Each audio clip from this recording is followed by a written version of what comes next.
Bonjour mesdames et messieurs. Vous vous retrouvez sur un des webinaires réguliers de votre chambre de commerce du Puy-de-Dôme Clermont-Auvergne Métropole. Aujourd'hui, nous avons décidé, avec votre accord et avec vos demandes, de traiter comment financer sa création d'entreprise en 2021. Sachant que sur tous les projets de réflexion, votre chambre est à votre service et votre chambre a des partenaires qui l'accompagnent pour la partie financement. Vous aurez 4 interventions. Tout d'abord, vous allez avoir Noël Petit, qui est à ma droite, qui est un collaborateur de notre chambre et qui s'occupe de la création d'entreprises en général pour votre chambre du commerce Clermont-Auvergne Métropole. Vous aurez ensuite, qui sera en digital, qui sera en visio, vous aurez Madame Dom, qui elle est l'animatrice de la plateforme d'initiative de Issoire Brioude Sancy et qui interviendra après notre collaborateur Noël Petit. Ensuite, interviendra juste à côté de Noël Petit Gérard Combier, qui présentera sa structure et qui, lui, traitera de Auvergne Business Angel, qui accompagne les créateurs d'entreprises sur la partie financement. Et nous terminerons par Jean-François Clavelier, qui lui interviendra au titre il est directeur commercial Auvergne-Rhône-Alpes de la Banque Populaire. Et il interviendra pour clôturer cette réunion que nous voulons synthétique. Vous allez pouvoir intervenir à travers votre chat. Ma mission sera de reprendre vos questions et d'interrompre nos intervenants en fonction de la question si elle s'adresse à eux. Et bien entendu, ce webinaire, comme tous ceux que nous avons fait jusqu'à présent, est enregistré et donc vous pouvez le réécouter de façon complète ou par morceaux. Il sera mis en ligne dès demain.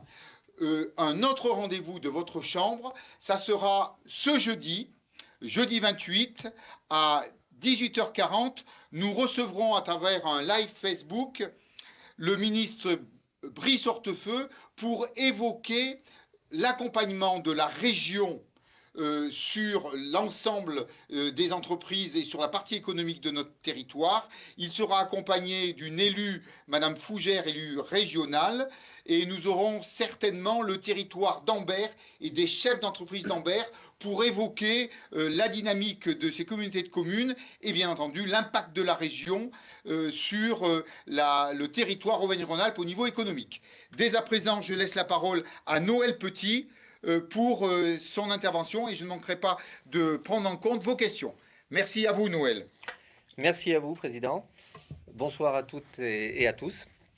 Alors, donc, oui, ce soir, on va faire un focus sur le financement de la création d'entreprise parce que, évidemment, en fonction de la dimension du projet qu'on envisage, en fonction de l'activité que l'on va réaliser, bien souvent, un projet de création d'entreprise nécessite la combinaison de plusieurs sources de financement.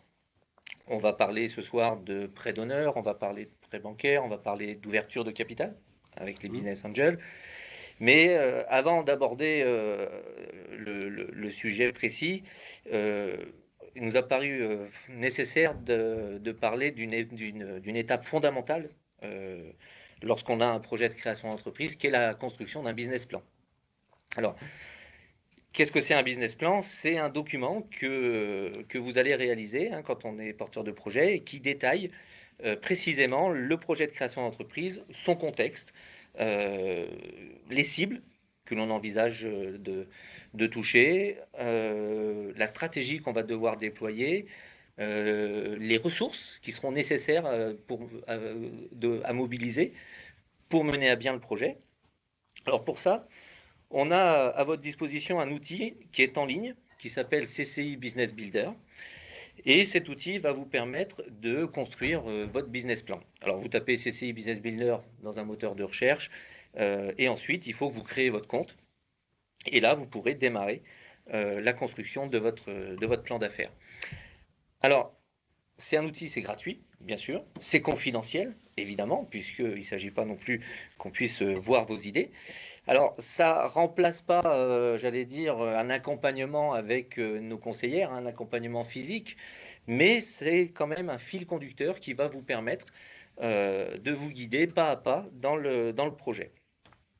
Et puis, pour y voir aussi plus clair en matière de construction de business plan et d'étapes de création d'entreprise, je vous invite aussi à participer à nos réunions d'information, à nos ateliers qu'on appelle les 10 clés pour entreprendre. Alors, ce sont des ateliers que nous réalisons au format visio, tous les 15 jours. C'est gratuit. Et pendant 3 heures, on va aborder les différentes étapes de la création d'une entreprise. Si vous avez un projet similaire avec un statut de la micro-entreprise, on propose également un atelier spécifique, qui est un atelier micro, euh, qui a lieu également tous les 15 jours, qui est également gratuit, qui est aussi en visio. Et là, il est animé par la CCI, en partenariat avec l'ADI, qui est une association qui propose aussi des financements pour les micro-entreprises. Alors, et puis, une fois que vous avez fait ces ateliers, vous avez peut-être besoin d'aller un peu plus loin et la CCI propose aussi des formations, ou des courtes ou des plus longues. Je pense à la formation profession chef d'entreprise. Donc vous voyez, il y a des solutions qui existent pour vous permettre de construire votre projet dans les meilleures conditions. Alors pourquoi un business plan c'est important? Parce que, un, c'est ce qui va vous permettre de savoir si votre entreprise ou si votre projet d'entreprise est viable. Et deux, c'est ce qui va vous permettre d'aller emprunter de l'argent. Et donc pour ça, votre business plan, on a coutume de dire, un business plan, c'est 70% de Word et 30% d'Excel. Donc ce n'est pas que des chiffres. Dans un business plan, il y a aussi de l'explicatif, parce qu'il va falloir faire transpirer votre projet pour que vous puissiez bien mettre au clair votre concept, pour que vous puissiez veiller à ce que votre projet soit en adéquation aussi avec votre profil, avec votre expérience, avec vos compétences. Et c'est là où peut-être que vous apercevrez que vous avez besoin de compétences complémentaires ou en matière d'entrepreneuriat. Si vous n'avez jamais été chef d'entreprise, évidemment, il peut y avoir des manques qu'il va falloir combler. Mais vous pouvez aussi déceler des manques en matière de plus côté métier, dans le métier que vous envisagez. Et à ce moment-là, effectivement, il va falloir, j'allais dire, bien identifier tout cela. Et le business plan vous aide, ce document vous aide justement à mettre en évidence cela. Ça met aussi en évidence, bien sûr, les avantages et les inconvénients des deux. Il y a aussi les côtés positifs qu'il va falloir faire ressortir. Et puis, il ne faut pas faire l'impasse non plus sur l'étude de marché. Alors, même si ce n'est pas évident, parce que c'est vrai qu'une étude de marché, voilà, c'est de la recherche de données, ça demande de l'observation, c'est parfois un petit peu compliqué. Alors, effectivement, nous aussi, également à la CCI, on propose des solutions pour vous aider à obtenir des éléments pour construire votre étude de marché. Je pense au flux de consommation, je pense à des outils qui vous permettent de calculer votre marché théorique quand on est sur des secteurs d'activité traditionnels. Voilà. Donc, tout ça, c'est important et nos financeurs nous le rediront mieux que moi dans la construction de votre projet de création d'entreprise. Et puis, après, il va falloir aussi se projeter dans le futur. Et pour ça, il va falloir faire des prévisions financières. Et donc, parmi les prévisions financières, il y en a une qui est incontournable, qui est ce qu'on appelle le plan de financement. Et ce plan de financement, il a pour mission de répondre à une question toute simple, c'est quelle est la somme d'argent que je dois investir pour pouvoir accueillir mon premier client ou pour pouvoir réaliser ma première prestation de service. Et donc, là, c'est important parce que l'enjeu, c'est de ne pas sous-estimer justement ces besoins de financement, surtout au départ. Alors, pourquoi c'est important? Parce que si jamais on les sous-estime, c'est pas évident d'aller chercher des financements complémentaires une fois qu'on a démarré. Donc, c'est beaucoup plus compliqué. Si vous avez bouclé votre plan de financement, vous démarrez votre activité, et puis vous apercevez 6 mois après qu'au niveau trésorerie, vous êtes un petit peu limite. Eh bien, bon courage pour aller chercher des financements complémentaires et aller expliquer à vos financeurs en disant, là, effectivement, il y a eu des choses qui ont évolué. Ça peut arriver aussi, parce que parfois, ça arrive que le projet démarre beaucoup plus vite que prévu, et de ce fait, on a des besoins de financement qui sont à revoir. Et parfois, c'est aussi parce que le projet démarre beaucoup moins vite que prévu et du coup, là, il va falloir ramer un petit peu pour aller chercher de l'argent frais. Donc, très, très, très important. Ensuite, quand je disais il faut se projeter dans le futur, il faut aussi réaliser un compte de résultat prévisionnel, puisque là, il s'agira de déterminer quelle est la rentabilité de votre projet de création d'entreprise. C'est là où vous allez aborder la notion de chiffre d'affaires, c'est là où vous allez aborder la notion des charges. Donc il va falloir que vous listiez, il faudra tout budgétiser, il faudra lister toutes les charges prévisionnelles de votre entreprise et voilà, et pouvoir déterminer un résultat potentiel. Ces démarches-là, vous pouvez les faire vous-même, mais bon, le mieux c'est de se faire accompagner ou par un expert comptable ou par un conseiller de la chambre de commerce. Et pourquoi pas, et c'est encore mieux par tout ce petit monde à la fois, puisque plus vous allez confronter votre projet à un regard critique d'experts ou du financement ou d'experts de la création d'entreprise, et plus ça va vous permettre de vous améliorer et d'améliorer le projet. Donc très important, ces projections financières. Et puis la petite dernière qu'il ne faut pas oublier, c'est le tableau de trésorerie, puisque vous savez qu'une entreprise, elle a besoin d'argent pour fonctionner, et parfois, on peut se retrouver avec des décalages de trésorerie, entre le moment où je produis, le moment où je vends et le moment où je me fais payer. Eh bien, parfois, il y a du décalage, et ce décalage de trésorerie, il est nécessaire de l'identifier au préalable pour que vous puissiez anticiper les rentrées et les sorties. Voilà, et donc dans toutes ces étapes, la CCI est à vos côtés pour vous accompagner, et tout ça dans l'objectif pour que vous puissiez réaliser au mieux votre projet et que cela vous donne toutes les chances de succès pour votre entreprise. Merci, merci Noël Petit. Vous avez compris que avant, et j'aime beaucoup l'expression de Noël de dire il y a plus de Word que d'Excel.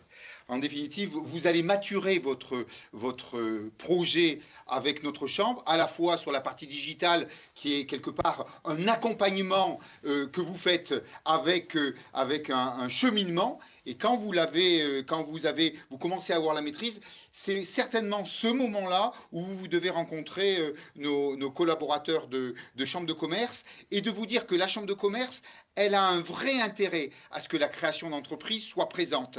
Dans la responsabilité que nous avons, dans la courbe de vie de l'entreprise, il y a la partie création d'entreprise, développement de l'entreprise, entreprise à maturité et transmission.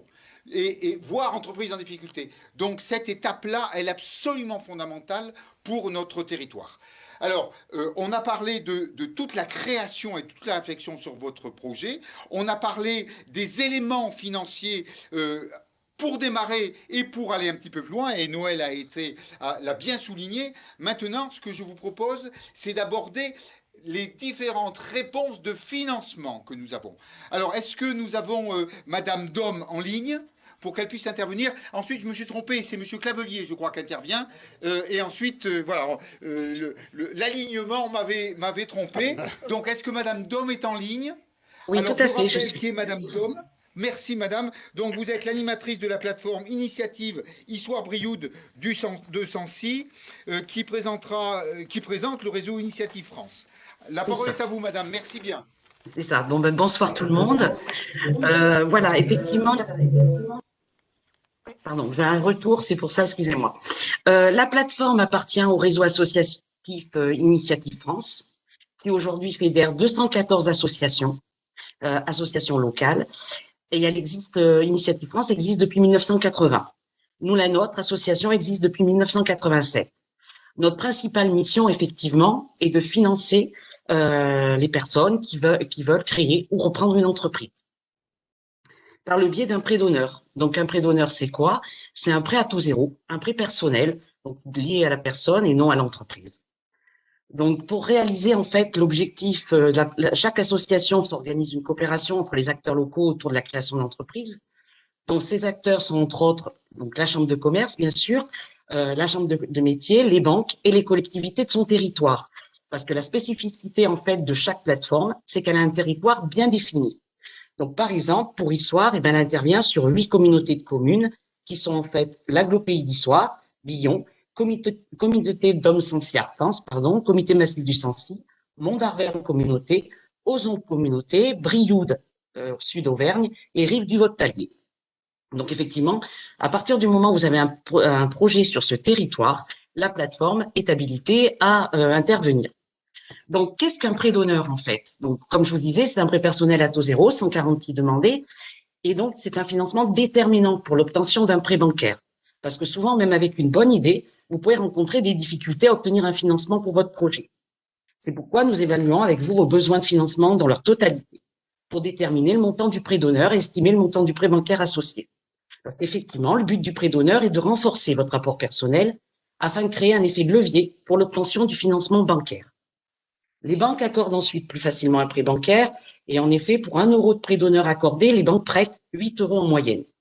Cet effet de levier est déterminant et constitue une marque de confiance des banques à l'égard des comités d'agrément. Donc, qu'est-ce qu'un comité d'agrément? En fait, c'est un groupe de personnes, de bénévoles, de nos associations qui sont élus par notre conseil d'administration. Donc, ce comité d'agrément, en fait, est composé de chefs d'entreprise eux-mêmes, d'experts de l'entrepreneuriat sur notre territoire. Donc, il y a des banquiers, des juristes, des experts comptables. Et il est composé au moins de 5 membres possédant les compétences suivantes. Il faut au minimum une compétence financière, managériale, juridique, développement économique et commercial.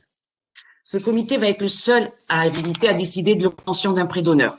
Du coup, ces décisions sont sans appel et les membres du comité délibèrent en l'absence du créateur-repreneur. Ils décident de l'accord ou non du prêt, des conditions éventuelles et des modalités de remboursement de celui-ci. Les décisions du comité sont motivées et notifiées par écrit au porteur. Donc, nous avons 3 décisions possibles. Nous avons l'accord, qui est forcément sous réserve de l'obtention du prêt bancaire. Nous avons le refus. Tout dossier refusé ne peut pas être présenté. Et nous avons l'ajournement. Le dossier doit être modifié et représenté devant le comité.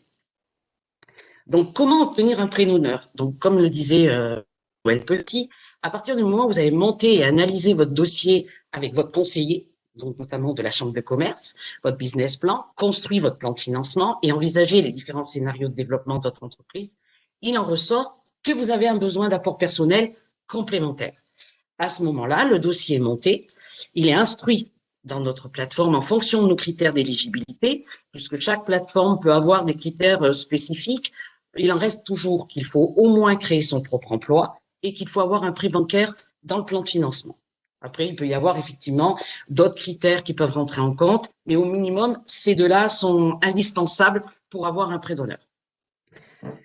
Donc, on adresse effectivement ces dossiers-là aux membres du comité une semaine avant, et ensuite, les personnes sont convoquées devant un comité, puisque la présence est obligatoire.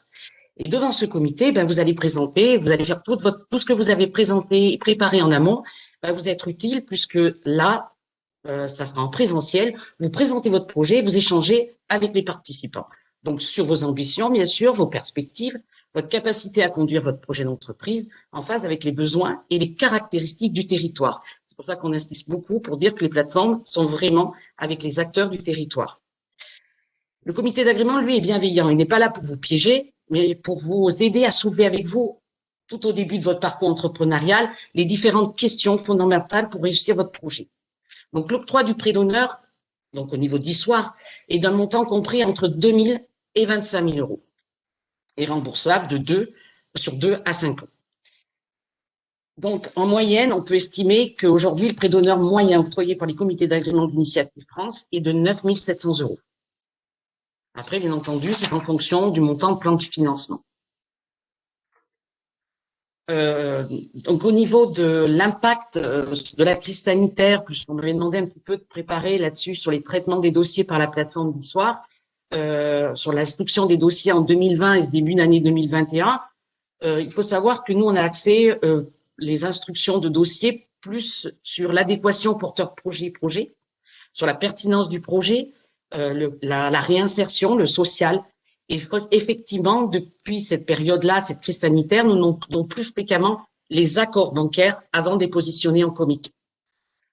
Nous pourrions penser que notre activité avait été en baisse, mais ce n'est pas le cas. Au contraire, nous avons enregistré plus d'intentions de projet, puisque en 2019, nous en avions 149, nous en avons eu 160 en 2020 à Issoire. Et bien sûr, plus de contacts téléphoniques. Par contre, les mesures sanitaires ne nous ont pas permis d'organiser autant de comités qu'habituellement. Donc, nous avons été plus sélectifs sur le nombre de dossiers présentés. Et au lieu d'en présenter 8 par comité, nous en avions présenté 4. Donc, forcément, la conséquence, c'est que nous avons présenté moins de dossiers.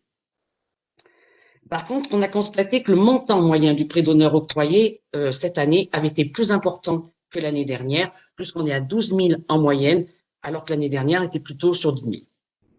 Donc, nous, ce qu'on a pu constater, c'est que l'impact de la crise sanitaire sur les dossiers que nous avons eu à instruire à ce jour nous démontre qu'il est nécessaire pour le porteur de projet d'avoir un apport personnel plus important qu'avant la crise. Voilà, je vous remercie.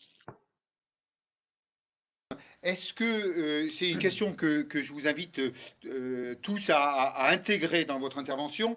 Est-ce que pour vous, l'année 2021 est une année propice à créer une entreprise? Alors, c'est délicat parce qu'effectivement, on pourrait penser, et c'est un petit peu ce que les créateurs ont cette appréhension, en fait, de se dire est-ce que c'est le moment de créer son entreprise? Après, c'est vrai qu'on ne peut pas aujourd'hui dire qu'il faut que tout s'arrête. Les membres du comité sont complètement sensibles au fait qu'il faut soutenir le développement économique, qu'il faut soutenir cette période qui est compliquée. Mais par contre, c'est vrai qu'ils sont plus sensibles, on va dire, à la nature du projet et au profil du créateur. Mais moi, je pense qu'effectivement… Oui, vas-y. Pardon, madame, pardon, je vous en prie, je vous ai coupé. Non, je pense qu'aujourd'hui, on ne peut pas avoir une vision en disant, voilà, on arrête tout parce qu'il faut être prudent. Je pense que les personnes, en fait, ont cette envie de quand même continuer, quoi qu'il en coûte. Très bien. Nous avons bien compris que le prêt d'honneur, vous êtes déjà dans la partie financement. Ce que j'ai entendu, c'est qu'un engagement déjà bancaire, pour vous, était pertinent pour que le prêt d'honneur puisse être mis en place. Effectivement, c'est-à-dire qu'on est plus sensible en ce moment à ça. À une époque, effectivement, on positionnait des dossiers. Il y avait un prêt bancaire positionné dans le plan de financement, on n'avait pas l'accord. On positionnait le dossier. Aujourd'hui, on est plus sensible quand même à attendre l'accord bancaire. Très bien, parce que vous estimez que la banque aura déjà porté un regard sur le projet et si elle y va, vous considérez qu'elle a déjà fait une forme d'arbitrage? Alors, il est vrai que normalement, de toute façon, on ne peut pas intervenir s'il n'y a pas d'emprunt bancaire. Donc, c'est vrai qu'aujourd'hui, on n'a pas eu encore trop le temps. Moi, j'ai pas eu trop le temps d'échanger avec mes partenaires bancaires. Donc, je connais pas forcément encore trop leur ligne directrice. Mais justement, pour appréhender ça, on attend de voir un petit peu comment se positionnent les banques sur certains projets. Très bien. Ce que j'ai bien compris, madame, c'est que sur le plan géographique, vous couvrez en définitive la partie d'Issoire, c'est-à-dire le sud du département du Puy-de-Dôme et le nord du département de la Haute-Loire. Mais j'ai presque envie de dire que jusqu'à Fix-Saint-Genès, il y a une vraie synergie régionale. Tout à fait. Bon. Madame Dôme, est-ce que vous restez avec nous pendant le reste de notre webinaire? Voilà. Donc, s'il y a des questions à un moment donné, vous pourrez reprendre la parole. Alors, je vous invite à prendre en compte les questions qui sont évoquées. Entre autres, est-ce que c'est un bon moment pour créer en 2021? Voilà, ces réflexions, bien entendu, sont à l'ordre du jour, mais on sait bien aussi que dans tous les cas, il y aura un lendemain, quoi qu'il arrive, et nous le souhaitons ardemment. Voilà, nous souhaitons ardemment. Alors, je vais donner la parole. Tout à l'heure, j'ai fait la présentation de Jean-François Clavelier en le faisant monter dans la hiérarchie de sa banque, puisque j'ai dit qu'il était directeur commercial Auvergne-Rhône-Alpes. Alors je vais réduire, il est directeur commercial Auvergne de la Banque Populaire Auvergne-Rhône-Alpes, mais quelque part, à un moment donné, quand on projette quelqu'un dans une évolution comme ça, il y aura deux choses. D'abord, c'est qu'il nous paiera à boire ce soir pour cette promotion, et puis ensuite, je suis persuadé que ses chefs sauront entendre ce que nous avons dit. Jean-François, la parole est à toi. Merci, Président. J'ai pris une bonne nouvelle, François. Bonsoir à toutes et tous, et merci de nous accueillir. Donc, en préambule à cette intervention sur la création, ce que j'aimerais, c'est vous dire que la période récente passée, très récente, a renforcé fortement les relations entre la banque et l'entreprise. Et que sur toute l'année passée, la banque s'est adaptée et la BPOA, donc, pour laquelle la proximité est vraiment quelque chose d'essentiel, la proximité avec les entreprises, s'est adaptée. Juste en exemple, ce qui s'est passé en 2020 très rapidement. Sur l'année 2020, on a été amené, donc au plus fort de la crise, à rentrer en contact avec quasiment tous nos clients professionnels et à mettre à disposition de tous les clients qu'ils souhaitaient de manière massive des prêts garantis par l'État. Et l'urgence était dans la mise à disposition au soutien des clients professionnels, avec bien sûr des dispositifs d'accompagnement complémentaires qui ont été le report des échéances, etc., etc. Voilà. Donc la première phase, ça a été ça. Et puis la phase actuelle maintenant, dans laquelle on entre aujourd'hui, c'est une phase où on a les premières sorties de PGE qui arrivent. Et donc là, après avoir eu une approche qui était vraiment très globale des entreprises, aujourd'hui, on s'aperçoit que d'abord, il y a une grande diversité dans les situations des entreprises. Chacun est touché de manière différente par la crise du Covid et qu'aujourd'hui, on est obligé, et c'est important, qu'on ait une approche individuelle de chaque entreprise. Donc du coup, la solution, elle est devenue individuelle. Tout ça pour vous montrer que, en fait, on avance ensemble et puis on s'adapte ensemble. Et ça, c'est vraiment très important. Alors, dans le domaine de la création, en 2021, j'ai envie de vous dire, et par rapport, je rebondis sur ce qui a été dit tout à l'heure, le financement de la création d'entreprise, ça reste un axe majeur pour la BPORA. C'est un axe majeur. Pour vous dire, en 2020, on a financé, sur la région Auvergne, on a financé à peu près 1000 projets de création-reprise pour un montant de financement de 90 millions d'euros sur la création-reprise. Donc pour nous, c'est un axe majeur parce qu'effectivement, il faut que les entreprises se renouvellent, il faut qu'il y ait de la succession, il faut qu'il y ait de la création, de l'innovation, et c'est vraiment très important. Alors qu'est-ce que je vais vous dire? Moi, je vais vous dire 3 choses. Je vais vous donner quelques conseils.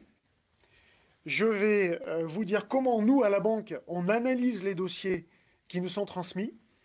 Et puis, je vous dirai quelles sont les erreurs à éviter dans la manière de présenter vos dossiers pour, autrement dit, comment bien manager votre banquier ou votre futur banquier. Voilà.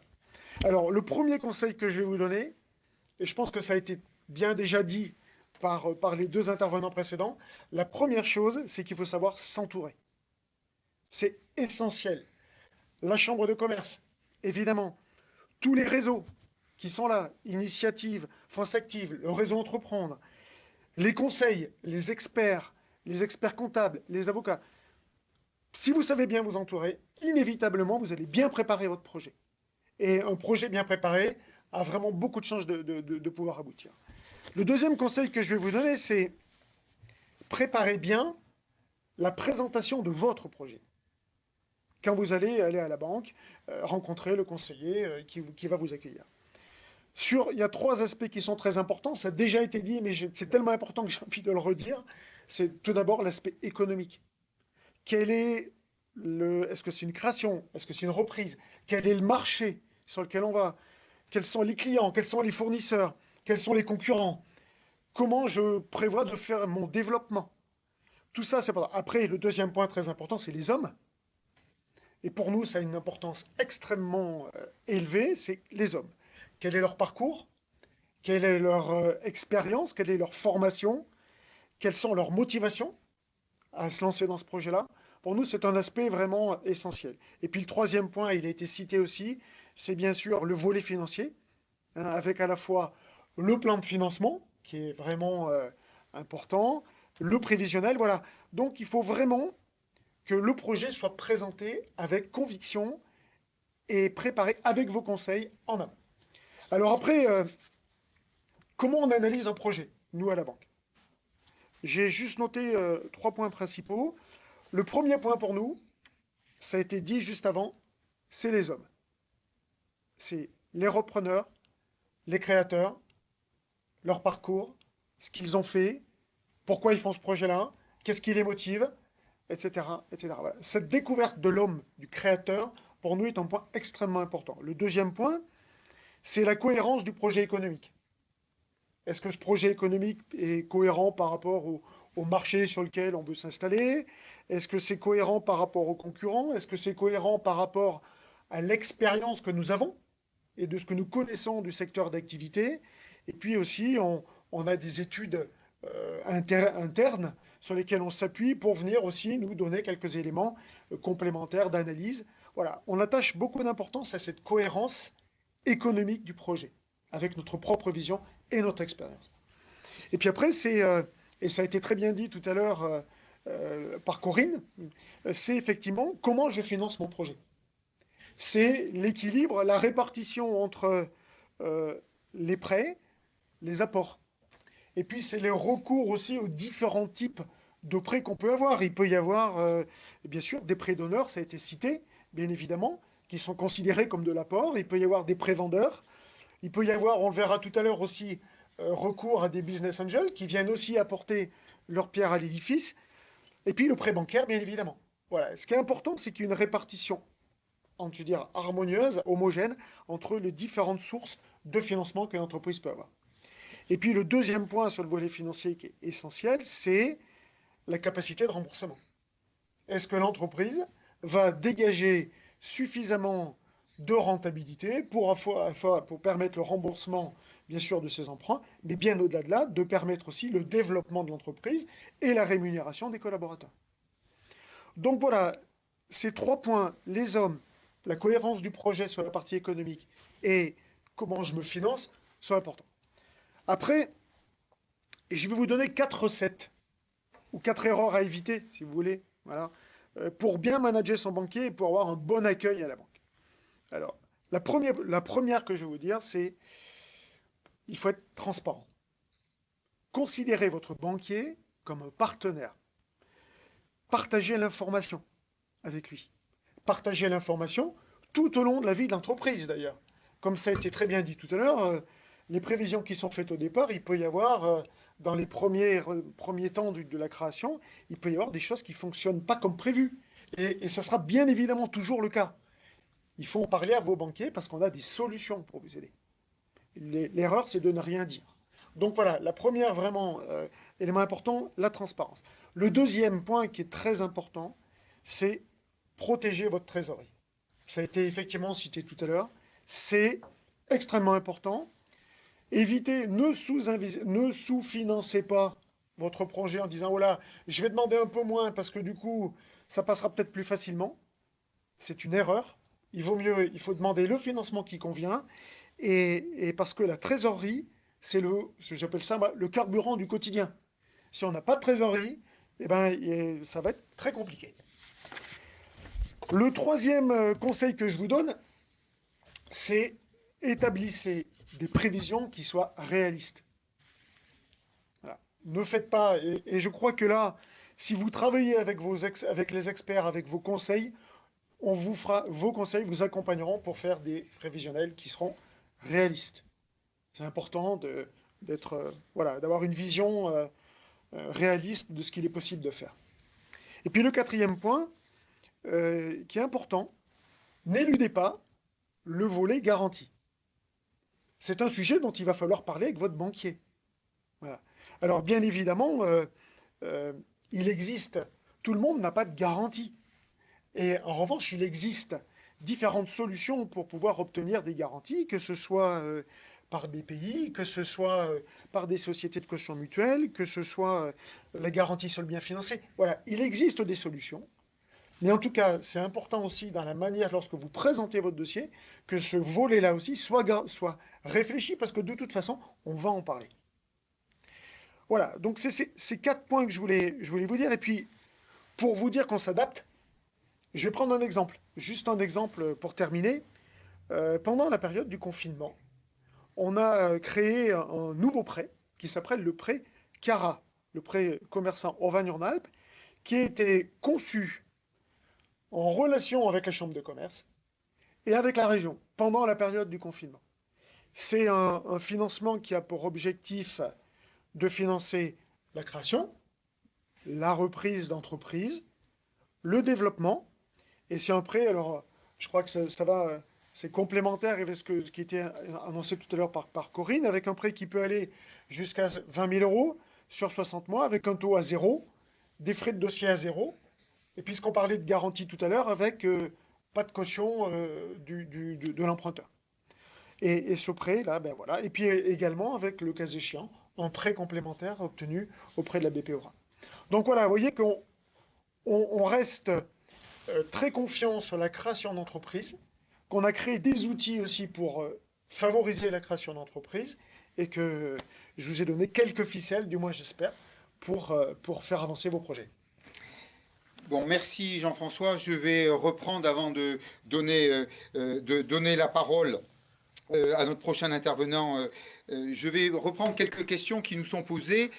Une qui est peut-être pour vous, Madame Dom. Est-ce que une entreprise qui est déjà créée, qui déjà fonctionne, peut-elle obtenir un prêt d'honneur? Ou est-ce que ce n'est que pour la création? Non, effectivement. Comme bon, le sujet était création, reprise d'entreprise, j'ai pas effectivement évoqué le volet développement. La plateforme, elle intervient jusqu'aux 5 ans de l'entreprise. Donc, on peut tout à fait bénéficier d'un prêt d'honneur pendant le développement, toujours, mais c'est toujours la même règle. Il faut absolument, par contre, un prêt bancaire qui accompagne le prêt d'honneur. Mais ils peuvent demander un prêt. Pas de souci. Merci Madame Dom, voilà, c'était une de nos questions. J'en ai une autre, je pense que c'est Noël Petit qui peut peut-être prendre cette réponse. Je suis persuadé dans tous les cas que Noël va pas dire c'est ça ou ça. Mais dans tous les cas, ça fait partie du Word. Ça fait partie du Word et de la réflexion avec les conseils, comme l'a évoqué Jean-François. C'est pour être créateur, faut-il être salarié ou être gérant? Voilà, donc on est déjà sur la technique. C'est déjà un point technique et juridique, effectivement. Alors la réponse, elle n'est pas ou l'un ou l'autre, c'est tout à fait juste, puisque ça dépend d'une multitude de choses, puisque il y a des avantages et des inconvénients des deux côtés, même si de plus en plus, il y a des différences qui sont de moins en moins flagrantes, malgré tout. Donc, quel est le mieux? La réponse, c'est ça dépend. Ça dépend de l'âge que vous avez, ça dépend du montant des cotisations que vous avez envie de payer, hein, puisque d'un côté, je vais payer un peu plus cher que de l'autre. Donc voilà, et tout ça en fait pour dire que pour répondre à cette question, il faut faire une simulation. Il faut pouvoir se dire comment ça se passe si je me mets salarié de mon entreprise. Voilà quels seront les résultats de mon entreprise et voilà les avantages que je vais en tirer.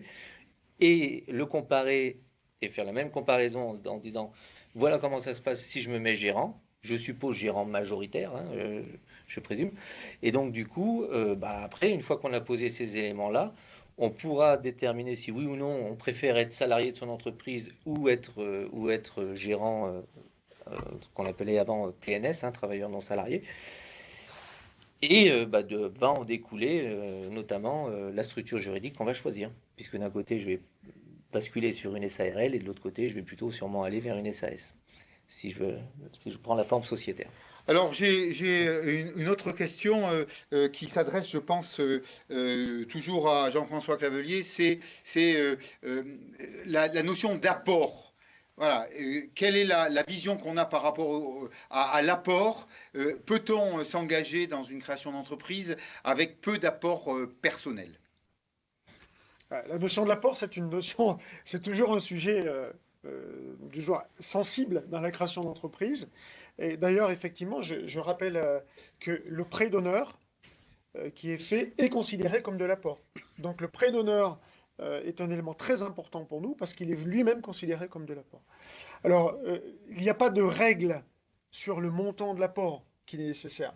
En fait, le montant de l'apport sera aussi dépendant du type de projet.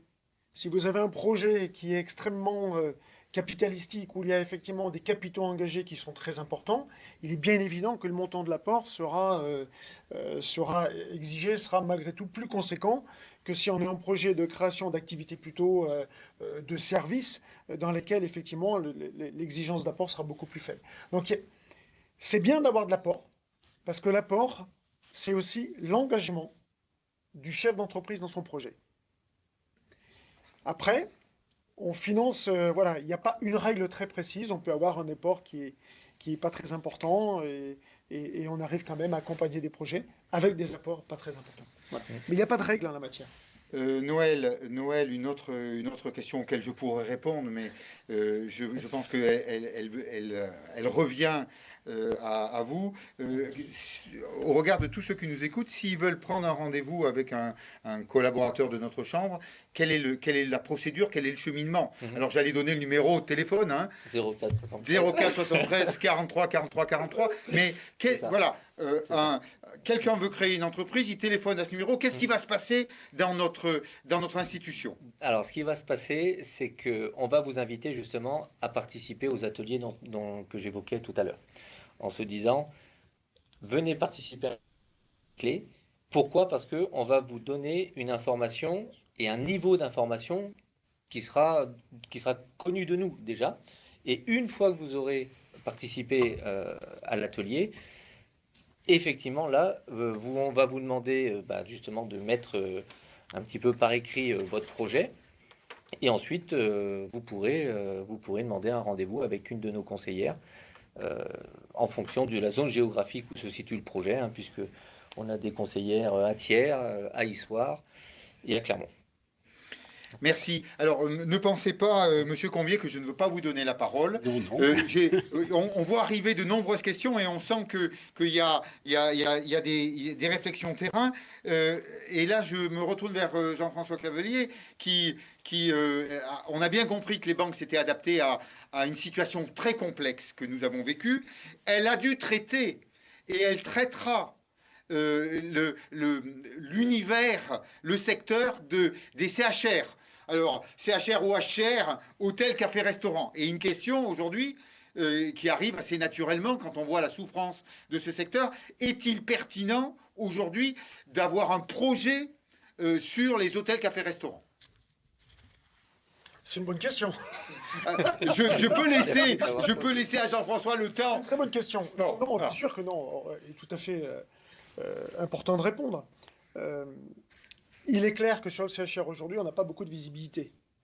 Donc, il n'empêche que aujourd'hui, il y a quand même on voit bien il y a des transactions qui se font également dans le domaine du CHR. Voilà. Donc, tout ça pour dire que rien n'empêche aujourd'hui d'avoir un projet dans le domaine de l'hôtellerie-restauration. Je veux dire, après, à ce moment-là, il faut se donner, si ça doit être le cas, il faut se donner suffisamment de marge de manœuvre et intégrer dans le projet de création le fait que pendant une période dont on n'a pas tout à fait la maîtrise tout de suite, on risque d'être dans une période, dans un temps de fermeture. Voilà. Après, il faut simplement que dans ce qui nous sera présenté, ce contexte soit intégré. Voilà. Après, bien sûr, et on a aujourd'hui des projets qui nous viennent, qui sont des projets d'hôtellerie-restauration. Voilà. Simplement, intégrer bien de manière suffisamment large, probablement. En tout cas, aujourd'hui, on n'a pas de visibilité sur ce qui va être les possibilités d'ouverture. Donc, il faut l'intégrer dans le fonctionnement et dans le projet comme données qu'il faut prendre en compte. Voilà. Cette question aurait très bien pu être posée pour la partie événementielle, pour la partie salle de sport. Cette réflexion est la même. À un moment donné, les gens seront toujours contents d'aller au restaurant, les gens sont toujours contents de voyager et d'aller à l'hôtel, les gens seront toujours contents d'aller dans une salle de sport. Voilà. Donc il y a cette prise en compte d'une situation particulière. Alors j'ai d'autres questions. C'est sur. Alors je vais la citer, hein, mais j'ai une micro-entreprise d'élevage de volailles depuis 4 ans. Je voudrais en créer une deuxième dans la vente de bois et dans une fabrication particulière, par exemple des piquets. Est-ce que ça relève des chambres de commerce ou des chambres d'agriculture? On est dans la vente ou de la chambre des métiers? Alors déjà, on ne peut pas créer 2 micro-entreprises. Bon. Merci. Premièrement, puisque par définition, c'est une entreprise individuelle, ce qu'on appelle une personne physique, et il n'y a qu'une seule personne. Donc, il ne peut pas y avoir 2 micros. Ça, c'est le premier point. Par contre, on peut avoir une micro qui a plusieurs activités. Ce qui n'est pas la même chose. Et donc, effectivement, vous m'avez dit l'élevage. Alors, et la partie, c'était l'élevage. Ça relève. Alors, en plus de ça, il ne peut pas, parce que Les activités qui relèvent de la MSA ne sont pas éligibles au régime de la micro. Voilà. Alors, j'ai peut-être mal posé ma question, c'est-à-dire j'ai une micro B, B, virgule A en élevage de volailles. Et à bénéfice agricole. Voilà, bénéfice. Donc ça relève. En fait, c'est le régime fiscal, le micro BA. Oui, d'accord, ok. Donc, pour ça, peut-il mettre en place une nouvelle micro-entreprise ou, dans tous les cas, rajouter une activité. Rajouter une activité. Il ne faut pas en créer une. Il ne faut pas en créer une, mais il peut rajouter une activité et il sera au micro. Mais là quand on parle de micro, on parle de régime fiscal en réalité. Très bien. Alors, écoutez, je pense que j'aurai d'autres questions à poser qui arrivent sur notre chat. Je vais donner la parole à Gérard Combier. Alors, Gérard Combier, il a de la chance parce qu'il a 2 ailes dans le dos, puisque c'est un business angel. Voilà. Alors, soit il a des ailes, soit il a une grosse moto. Enfin, c'est un peu comme ça qu'on a. Mais par contre, vous allez voir qu'ils peuvent intervenir sur la partie financement. Le projet est déjà structuré. Il a été bâti avec les conseils, avec l'accompagnement de la Chambre et d'autres conseillers. Il est passé peut-être à la fois par les plateformes d'initiative, il est passé par la banque, et il peut aussi y avoir une intervention des business angels. C'est à vous. Alors bonsoir mesdames et messieurs. En quoi les business angels peuvent vous aider à la création de votre entreprise? Tout d'abord, nous investissons et donc nous prenons une participation au capital de votre entreprise. Nous ne faisons pas de prêt. Tous les investisseurs de l'association Business Angel Auvergne sont présents à Clermont. Nous avons donc une présence locale forte. Nous avons également une présence régionale au travers de plateformes. La plateforme GUST, qui est une plateforme qui nous permet de gérer les dossiers qui nous sont proposés et de les partager avec les autres clubs d'investissement. Il peut très bien ne pas y avoir d'investisseurs qui soient intéressés par votre projet sur Clermont, mais il peut y en avoir un à Grenoble, à Lyon ou à Annecy. Donc cette plateforme permet de présenter à l'ensemble de la coordination Auvergne-Rhône-Alpes votre projet. Deuxième plateforme, c'est un site financement. Un site financement, c'est une plateforme régionale de financement participatif qui permet soit aux startups, soit aux TPE, soit aux PME d'obtenir les fonds nécessaires à leur développement. En général, les tickets sont entre 100 000 et 1 million d'euros. Alors, quels sont les critères d'éligibilité des projets que nous étudions? Il faut que le siège social soit situé dans la région Auvergne-Rhône-Alpes. Il faut que vos fonds propres soient positifs et que le capital soit entièrement libéré. Il faut que ce soit de préférence une société avec un potentiel de développement important et que les besoins en capital soient d'un minimum de 100 000 euros. Alors comment ça se passe? Vous nous envoyez un projet qui est déjà, on va dire, ficelé. On ne vous aidera pas à monter le projet. Si ce projet est retenu, quand je dis retenu, c'est-à-dire qu'il est passé au travers il répond aux critères d'éligibilité, il est soumis à un comité de sélection. Là, on va tenir compte de votre business plan, on va tenir compte de l'équipe qui porte le projet, également du secteur d'activité. Il y a des secteurs d'activité qui attirent davantage les investisseurs que d'autres.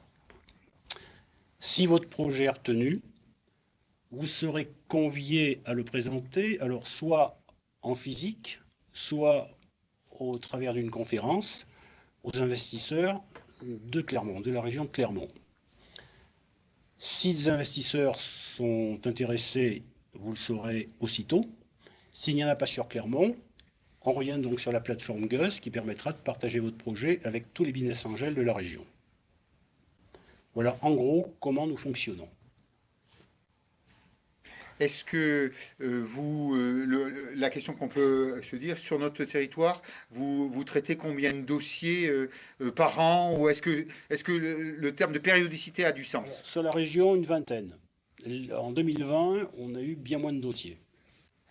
Mais en général, c'est une vingtaine de dossiers sur l'année. Et on a en projet de doubler les fonds investis d'ici fin 2022. Très bien. Et les décideurs qui retiennent un projet dans la phase de sélection, ce sont des chefs d'entreprise? C'est on va dire à 99%, c'est que des chefs d'entreprise. Et, et en général, le comité de sélection, c'est des personnes qui connaissent l'activité qui nous est proposée. C'est-à-dire que le comité de sélection, on va donner le dossier à des gens qui connaissent l'activité. Et quand quand ils sont engagés sur une part sociale ou sur des parts sociales de l'entreprise, y a-t-il une volonté d'y rester ou une volonté de simplement de faire un accompagnement et de s'en aller au bout d'un certain temps? Ou c'est en fonction de l'envie et des résultats? Oui, mais en général, notre but, c'est de sortir dans les 8 ans. Voilà, c'est comme ça que l'on souhaite faire. Mais après, il peut y avoir des affinités qui se créent, des investisseurs qui souhaitent rester au capital de la société et l'accompagner beaucoup plus longtemps. Rien ne l'interdit. Très bien. J'ai d'autres questions. J'ai un petit peu de mal à les voir d'ici. Est-ce que Jean-François arrive à lire les questions? Je veux bien que tu la lises et que tu la reprennes parce qu'elles sont principalement dirigées vers le monde bancaire. Alors, moi, j'en ai une. Alors, attendez, j'en ai vu une. Oui, j'ai vu une qui dit voilà, je la dis donc, dans le cadre du développement, comment la banque peut-elle apprécier le bon fonctionnement d'une entreprise avec un bilan 2020 moins flatteur que pour les autres années? C'est une excellente question. Donc, c'est une excellente question et je veux dire, c'est un sujet dont on s'est emparé. À ce titre, on a donc formé tous les collaborateurs de la banque justement à avoir une vision différente et une analyse différente des bilans 2020 que des bilans des années précédentes. Et on a créé un outil très simple qui s'appelle une fiche diagnostic qui va permettre en relation avec le chef d'entreprise de savoir si oui ou non il a été impacté directement ou indirectement par la crise de Covid et à quelle hauteur. Ce qui a pour nous permet donc d'établir un diagnostic et effectivement d'avoir une analyse qui va justement tenir compte de cet impact Covid. Et notre objectif à nous, Banque Régionale, c'est d'accompagner les entreprises pour passer le cap et pour continuer et pour poursuivre leur route une fois que le contexte sera meilleur. Parce qu'on considère que c'est un événement conjoncturel et pas structurel. Absolument. D'accord. Absolument. Voilà. Donc voilà, il y a cette analyse qui peut rassurer un grand nombre de chefs d'entreprise par rapport à une situation extraordinaire que nous vivons et qui est prise en compte dans l'accompagnement bancaire. Alors j'ai une autre question qui est le regard que peut apporter un banquier. Quelqu'un a un projet, il est passé par une plateforme où il y a des dons, crowdfunding. Est-ce que ces dons qui ont été exprimés et qui sont palpables sont pris en compte dans l'analyse financière et dans le déclenchement d'un prêt? Oui, bien sûr, c'est un retour terrain. Bien sûr, c'est très bien parce que du coup, c'est une méthode de financement aujourd'hui qui se développe aussi.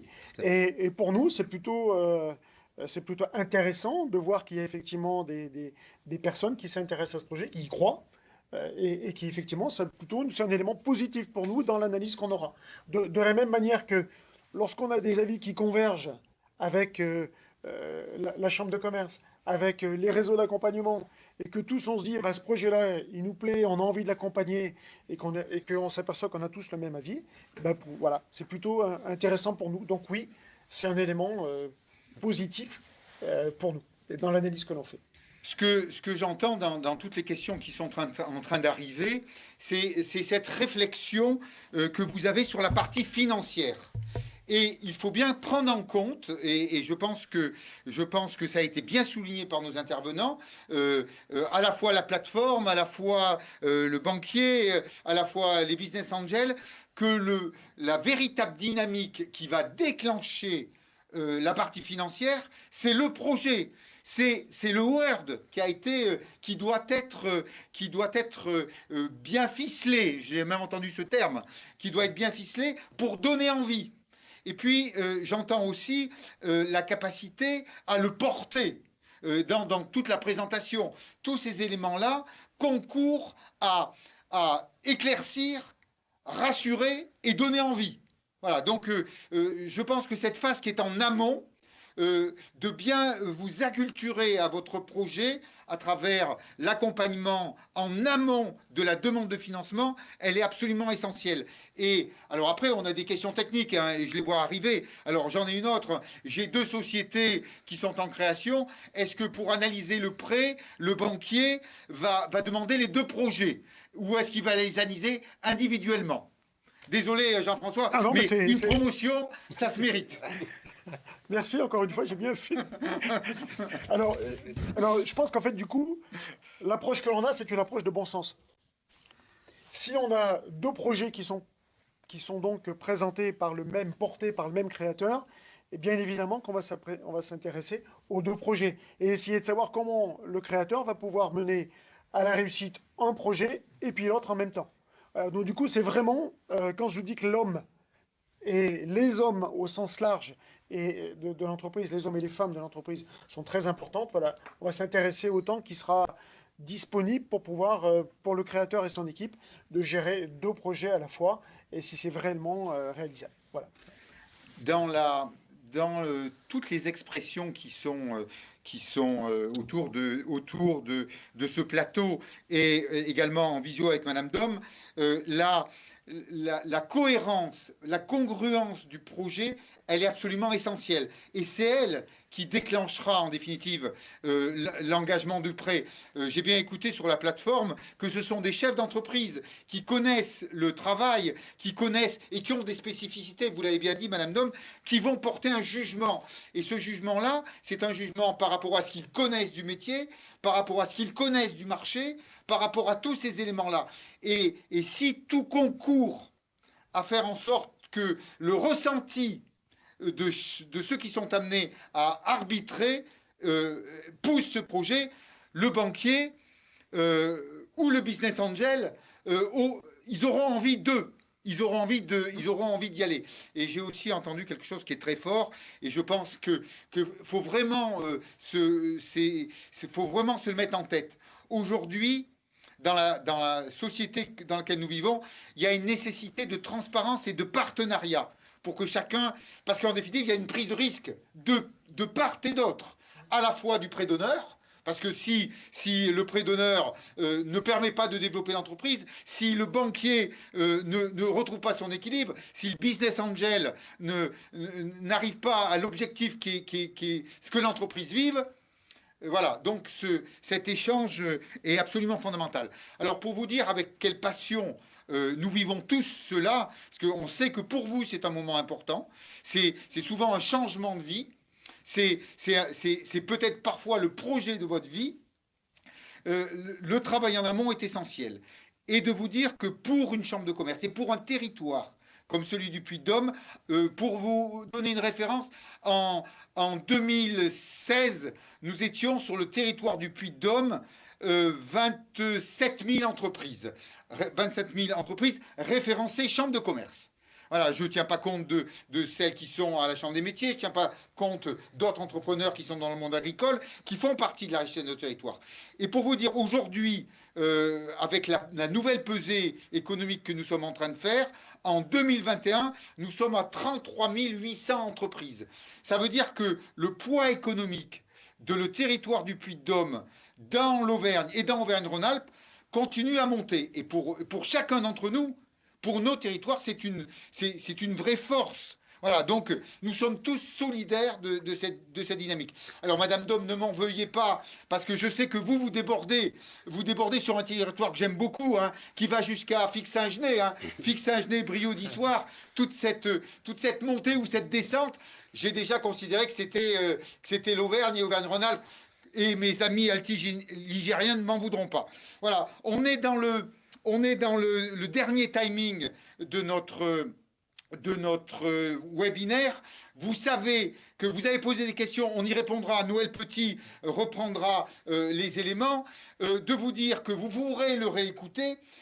Et la porte d'entrée pour tous ceux qui sont aujourd'hui sur ce plateau, nous serons en mission pour leur transmettre les coordonnées la porte d'entrée, elle vous a été donnée 04 73 43 43 43. Et je ne vais pas vous quitter sans demander à chacun un mot de conclusion. Je le laisse le temps de le formater, de le réfléchir pour vous dire que dans tous les cas, nous avons tous intérêt à ce qu'il y ait de la création, à ce qu'il y ait de la reprise d'entreprise. Parce que pour un territoire, c'est absolument essentiel, ça montre son dynamisme et ça attire d'autres, parce que la richesse attire la richesse. Et l'attractivité de notre territoire, elle passe obligatoirement par ça. Qui souhaite avoir le premier, un mot de conclusion? Dans tous les cas, ça tournera.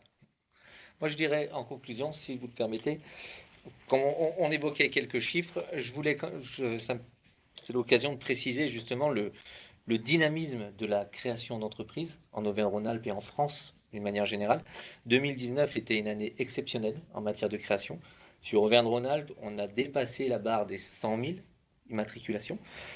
Donc, il y a eu un coup d'arrêt sur 2020. Malgré tout, il s'avérerait que 2020, bien évidemment, puisque depuis 2017, on augmente, les nombres d'immatriculations augmentent de plus 16, plus 16, plus 18%. Là, on est à plus 30%.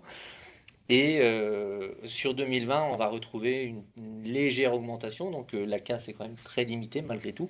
Et donc, ça montre que le secteur de la création d'entreprise reste un secteur dynamique. Et nous, au niveau de la CCI, on va essayer de répondre présent pour accompagner l'ensemble des porteurs de projets sur les thématiques qui sont de notre sort. Monsieur Gambier. Et mon mot de conclusion, ce sera une réponse à une de vos questions, c'est qu'en 2021, si vous avez un bon projet, virus ou pas virus, ben, il faut y aller. Merci, voilà. Merci de cette confiance. Jean-François. Oh ben, le mot sera pas très différent de celui qui vient d'être dit. Moi, j'ai juste envie de dire deux choses. La première, c'est entreprenez. Entreprenez en faisant accompagner. Et ça, c'est vraiment important. Et puis la deuxième chose que j'ai envie de vous dire, c'est que considérez votre banque comme un partenaire. Et voilà, considérez votre banque comme un partenaire qui est là pour vous accompagner de la création et puis pendant de nombreuses années. Et là, on va réussir ensemble. Eh bien, écoutez, mesdames et messieurs... Oui. Ah, madame, oui. Pardon, madame Dom, l'éloignement, mais avec votre beau sourire, veuillez m'excuser. Madame Dom, veuillez m'excuser. Il n'y a pas de souci. La parole est à vous. Eh bien, écoutez, moi, je rejoins exactement ce qu'ont dit mes partenaires. Voilà, la seule chose que je vais effectivement insister, c'est sur le fait que notre réseau aujourd'hui démontre l'importance de ce réseau. C'est notre force, c'est une histoire d'homme. Aujourd'hui, plus que jamais, je trouve que il a sa place et que si on n'avait pas eu ce réseau sur le 2020, voire sur 2021, ça serait compliqué. Je pense qu'aujourd'hui, on est sur l'humain avant tout. Et on va le rester encore pendant un moment et je pense que c'est important. Voilà. Alors, mesdames et messieurs, exceptionnellement, il n'y a pas une parité sur le plateau. Merci, madame Dom, de faire cette récupération et de nous permettre d'être à peu près digne pour cette soirée. Mais je tiens à dire à l'ensemble de nos auditeurs que pour la partie technique que vous ne voyez pas, mais nous avons le bonheur d'avoir Cécile, d'avoir Julie et Clémentine. Et sans elles, la diffusion de ce webinaire ne pourrait pas marcher. Je vous donne rendez-vous à un prochain webinaire. Je vous donne également rendez-vous à notre live de ce jeudi avec Brice Hortefeux au titre de la région Auvergne-Rhône-Alpes à 18h40, de 18h40 à 19h40. C'est un Facebook Live. Vous le retrouverez en tapant Marc Production et on se retrouvera dans 15 jours pour un autre webinaire qui, je pense, sera sur la partie tourisme. Voilà, au plaisir de se retrouver. Merci.